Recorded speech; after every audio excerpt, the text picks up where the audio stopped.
Hello everyone, good morning, welcome back to my channel. तो my channel name is Indian perfect mummy's channel. तो Instagram पर अगर follow नहीं किया है तो फटाफट से जाकर फॉलो कर लीजिए।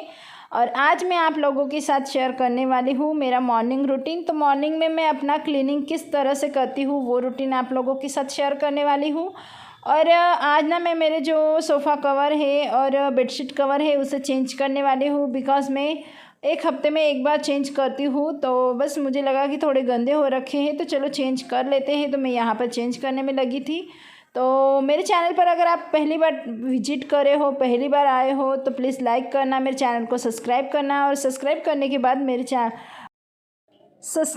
के बाद जो बेल आइकन है उसे भी प्रेस करना और ऑल पे प्रेस करना, ताकि आने वाला हर वीडियो का नोटिफिकेशन आपसे जल्दी से जल्दी आपके पास पहुंच जाए। तो आगे का वीडियो जो है आप इंजॉय कीजिए म्यूजिक के साथ।